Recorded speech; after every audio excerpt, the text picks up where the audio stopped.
Hello guys, সকাল সকাল উঠে আমি চলে গেলাম সেই ভাইরাল রাজুদার পরোটা খেতে। কি বিশ্বাস হচ্ছে না? তো তোমরা পুরো ভিডিওটা শুধু দেখতে থাকো। তার আগে বলে রাখি, hello everyone, welcome back to my channel vlog lovers বই and welcome back to my another video. তোমরা সবাই কেমন আছো? আশা করছি ভালো আছো, আমিও খুব ভালো আছি। আজকে আমি সত্যিই গেছিলাম রাজুদার কাছে পরোটা খেতে, তো তার ভিডিওটাই তোমাদের সাথে শেয়ার করব। তার আগে আমার ছোট্ট একটা কাজ ছিল, সেই কাজটা সেরে নিয়েছি। ধৈর্য ধরে তোমরা ওইটুকু ভিডিও দেখে নিও। শেষ পার্টে আছে রাজুদার পরোটা খাওয়ার ভিডিও। তো চলো বেশি কথা না বলে ভিডিওটা শুরু করা যাক।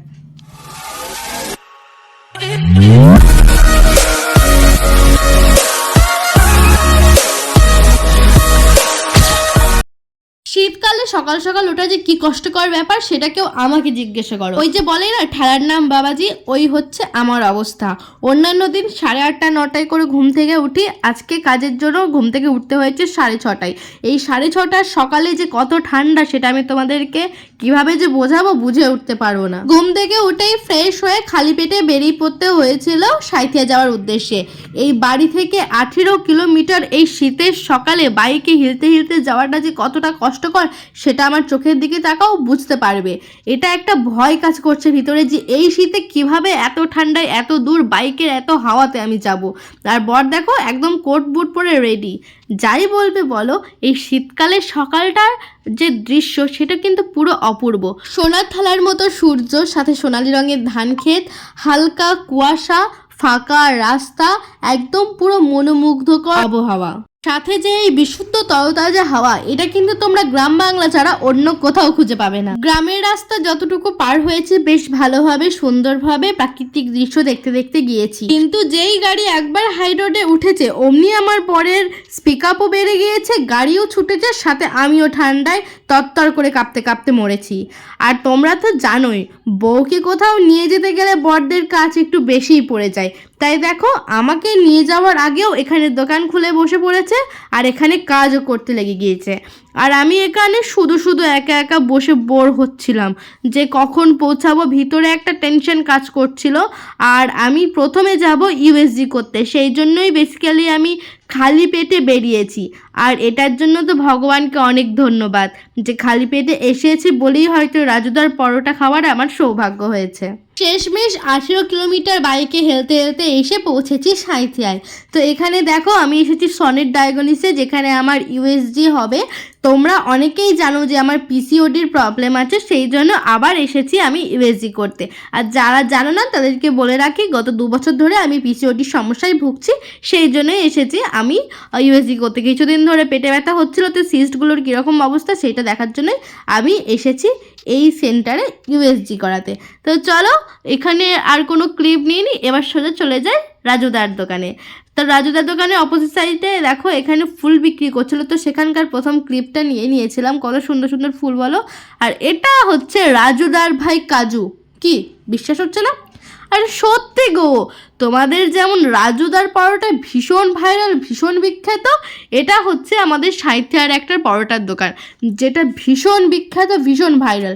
খবরের কাগজে তো 2-3 বার নামও উঠেছে। আগেই দেয়ালে চিটানো থাকতো, এখন এগুলো আর নেই।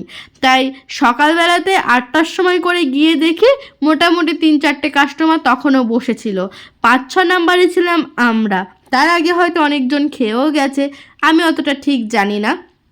কিন্তু বিশ্বাস করো, এই দোকানে না প্রচুর ভিড় হয়, প্রচুর কাস্টমার আসে সারা দিনে।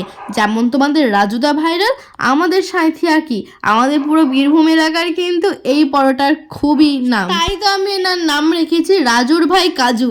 ভালো না নামটা? কি সুন্দর ম্যাচিং ম্যাচিং, দুজনেই পরোটা বিক্রি করে। কেবল রাজুদার হচ্ছে 3টে পরোটা, আনলিমিটেড তরকারি, 1টা পেঁয়াজ, 1টা কাঁচা লঙ্কা, 1টা ডিম সিদ্ধ 30 টাকায়। আর এনার হচ্ছে আনলিমিটেড তরকারি, 2টো পরোটা, সাথে একটু আচার 20 টাকায়। ভালো না? কি সুন্দর লজিক। শুধু পার্থক্যটা হচ্ছে রাজুদার পরোটায় তেল একটু কম থাকে, তাই কাঁচা কাঁচা সাদা সাদাই থাকে। আর এনার পরোটা একদম চুপচুপে ভাবে ঠিকঠাকভাবে লাল লাল করে ভাজা হয়, খেতেও স্বাদ পুরো অপূর্ব। তোমরা যদি কেউ বীরভূমে থাকো বা সাঁইথিয়ার আশেপাশে থাকো, তো তোমরা এই দাদার পরোটা অবশ্যই একবার ট্রাই করো, খুবই সুন্দর খেতে হয়। আর তোমরা সাঁইথিয়ায় থাকো অথচ এই দাদার পরোটা ট্রাই করোনি, তাহলে জানবো তোমাদের থেকে বোকা হয়তো পৃথিবীতে আর দুটো নেই। এই দাদার দোকানটা হচ্ছে সাঁইথিয়াতে যে পোস্ট অফিস আছে তার ঠিক ডান দিকে। তোমরা চলে এসো, তোমরা রাস্তার ধারে এনাকে দেখতে পাবে, খুবই ভালো, খুবই সুস্বাদু হয় এ দাদার পরোটার সাথে সাথে এনাদের ব্যবহারও খুব সুন্দর। এনাদের দোকানটা যেহেতু ছোট, হয়তো 5-6 জনের মতো বসার জায়গা আছে, বাকিদের কিন্তু এভাবে হাতে ধরে দাঁড়িয়েই খেতে হবে, তাতে কোনো অসুবিধা হবে না। দেখবে খুব একটা ভারী নয়, হালকাই থাকবে। আর এই হচ্ছে আমাদের খাবার। আমরা 2 প্লেট নিয়েছিলাম, 1 প্লেট বরের, 1 প্লেট আমার। এই দেখো এখানে ছিল 2টো পরোটা, একটু মতো তরকারি, আর ছিল সাথে আচার। এটা সুন্দর টেস্ট। আমি খালি পেটে বাইরে গেলে সবসময় ডালপুরিটাই খাই, সেখানে আমার বর নিজে থেকে নিয়ে গিয়েছিল এই দোকানটায় পরোটা খাওয়ার জন্য। অপূর্ব স্বাদ, সুস্বাদু স্বাদ। তো এটাই হচ্ছে দোকানদার। আর এখানে 3 জন কাজ করে, একজন বেলে, একজন ভাজে, আর একজন দেয়। তো চলো এবার আমার মুখে রিভিউটা একটু শুনে নাও তোমরা। কেমন? এটাই ছিল আজকে আমার ভিডিও। কেমন লাগলো জানিও, ভালো লাগলে like, comment, share and subscribe করে দিও। দেখা হচ্ছে খুব তাড়াতাড়ি পরের কোনো ভিডিওতে, ততক্ষণের জন্য ভালো থেকো।